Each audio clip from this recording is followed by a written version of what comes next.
It's a bittersweet privilege to be taking Endeavour on its last flight, delivering the last major piece to the ISS.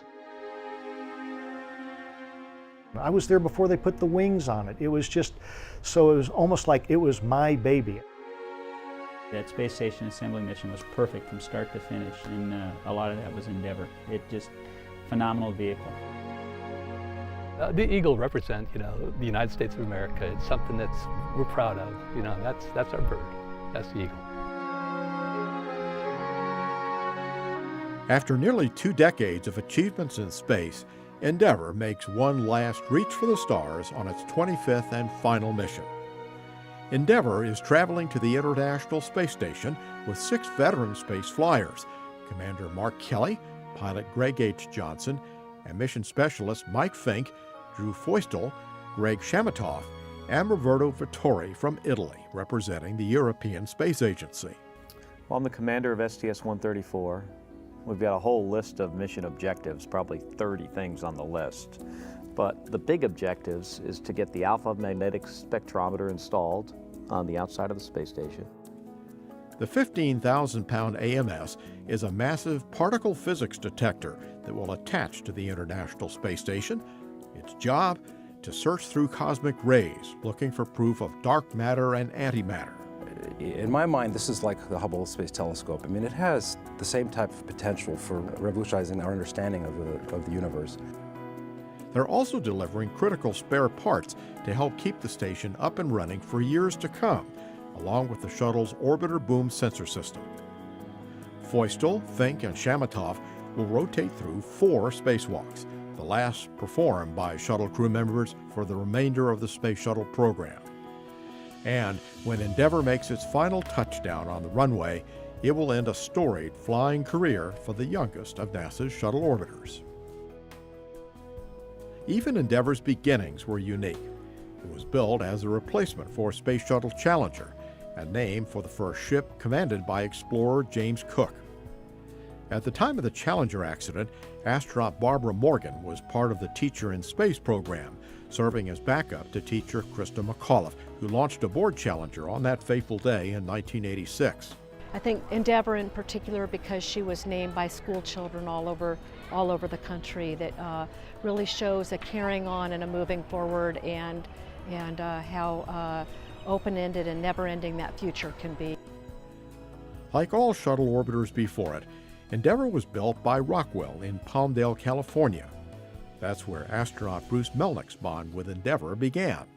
My first job as an astronaut, even before I was a qualified astronaut, was to represent the astronaut office out in Palmdale, where Endeavour was being built.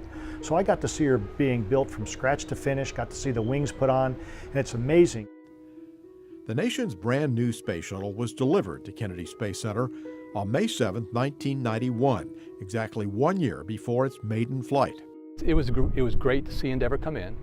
We knew why it was coming, because it was replacing Challenger. So it was going to be the new fleet leader and the new kid on the block. Melnick was on Endeavour's first flight, STS-49. The 7-person crew faced an ambitious 8-day mission to repair the stranded Intelsat 6 satellite.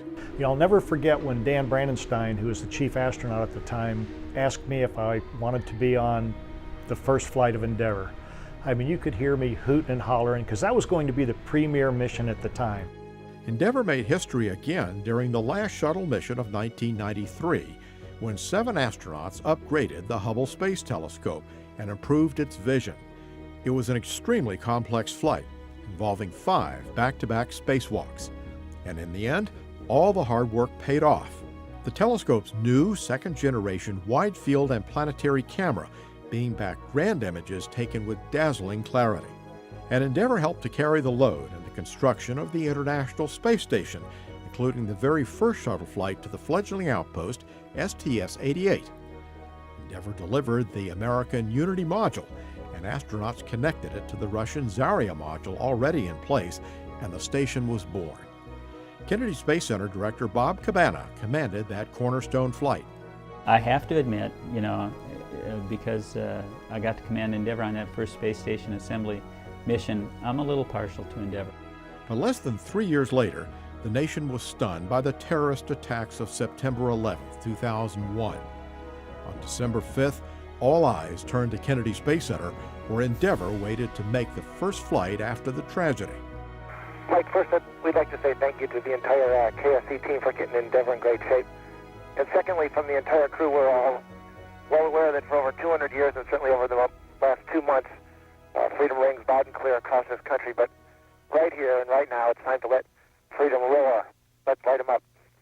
1, we have booster ignition and liftoff of the Space Shuttle Endeavour, pushing our goals skyward using our station in space.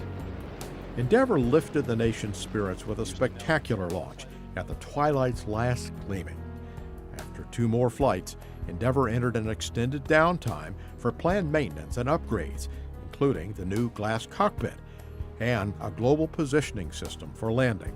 I think the missions you remember the most are the missions that were the toughest to get there, but we met our goals on the way. You know, we powered up in time after coming out of a major power down period and the major upgrades with the glass cockpit.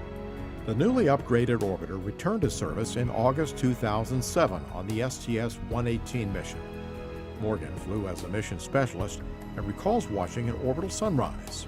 So I looked back up at the horizon again, and there was a crescent moon. And it literally seemed, even though it's not this easy to do, but it literally seemed all we had to do was yank on the tiller, take a right turn, and sail straight to the moon. And that's when I really understood how natural and how right space exploration, human space exploration is. And Endeavour played a big part of that. STS-134 will be Endeavour's 12th flight to the International Space Station. One of the most memorable deliveries was its most recent, the cupola with 7 windows, offering astronauts a room with a captivating view of their home world.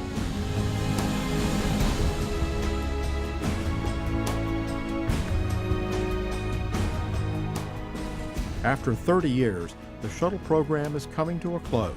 When you look up and you see that vehicle take off the launch pad, I mean, it's just such a sense of pride, and you feel the shock waves hitting you in the chest, and it just vibrates you. It just brings a tear to your eye that, you know, we're a part of that program. And then to see Endeavour go up, the last ship that I flew, and I was on her maiden voyage, and she, you know, treated us so well. To see her go into space for the last time, knowing that she's going to be retired after this flight, is going to be a real sad day. The vehicles we see, you know, every one of the vehicles, including Endeavour and Discovery and Atlantis, they're all part of us, and they all are, you know, they're alive, and they represent each and one of every one of us that had worked on it. The close-knit shuttle processing team is adjusting to the shuttle's end while still maintaining laser-sharp focus on the job. You know, personally, we do have to think about putting our emotions aside.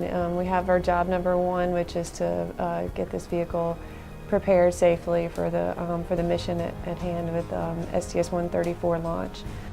But the toughest moment will be that final wheel stop when Endeavour returns to Earth for good. Houston Endeavour, wheel stop. Roger, wheel stop, Endeavour. Welcome home. I didn't want to get out of the seat. I mean, this was my spaceship. You know, it really, that was hard getting out. In fact, of all the things I've done, it was hard. Getting out of that seat and giving Endeavour back to the team was, that was tough. When Endeavour flies for the last time, it'll show respect for everything that we've done for many, many years. We love the shuttle program, and we love this vehicle. Any vehicle that flies has to, you know, prove that it's flight worthy, and Endeavour did that. It's been a great vehicle.